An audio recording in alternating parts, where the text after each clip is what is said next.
I'm originally from Eastern Canada. I've been in the States since 2001 and in Durango since 2017. I know what you're thinking.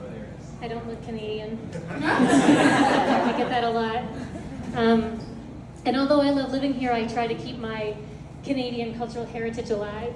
So the other night, I was making a French-Canadian meat pie. Not a euphemism. And it's different from making a French-Canadian meat pie, which I have also done. And afterwards, I fed him dinner.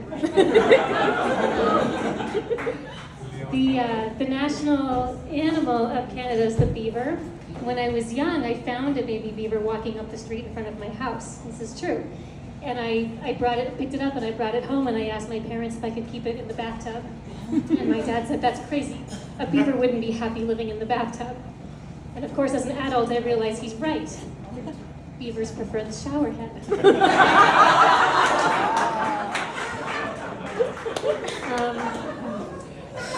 The other day I was walking in downtown Durango and I came across the two kangaroos that live here. There are two kangaroos living in Durango. And I was a little bit disturbed that an animal known for jumping was being held in only by a 4-foot fence, but they seemed quite happy. And I thought to myself about what kind of person would own kangaroos in Durango, and I thought to myself, maybe. It must be a woman. If there's one thing I've learned from watching Chimp Crazy on Netflix, it's that when women encounter exotic animals, they want to diaper them and feed them and love them and sleep with them, whereas men just want to see if they can take them in a fight.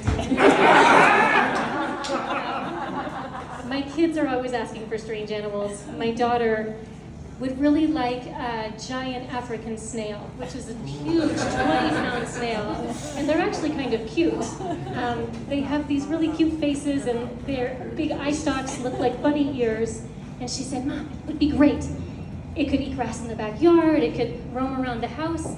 The only thing is they leave a slime trail." And I was like, "Penny, we're already a house full of girls. I don't know."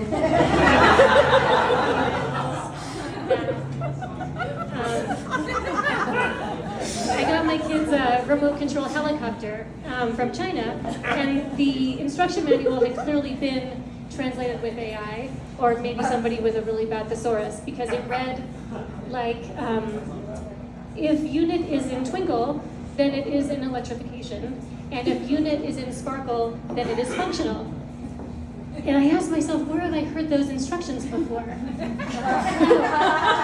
It's my vibrator. And I can tell you're concerned about the durability of a vibrator made in China.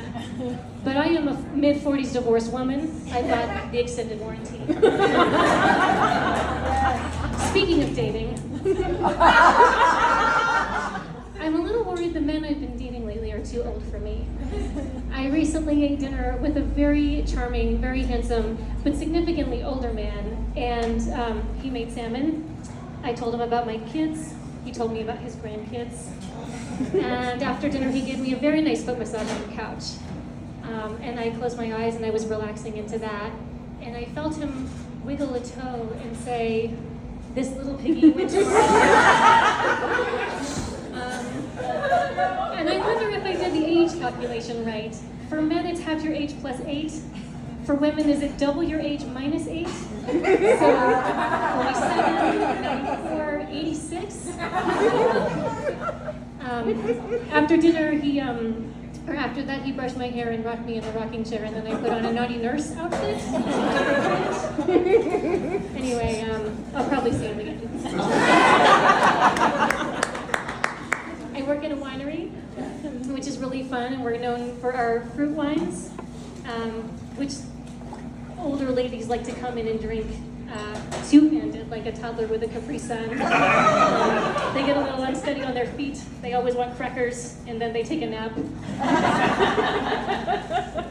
So between my kids, my job, grocery shopping, cooking, cleaning, errands, exercising, socializing, dating, my life is really full. Every now and then at the end of a long day, I look at my watch and I think to myself, oh goodness, it's 4:30. I'm late for a date. Thank you.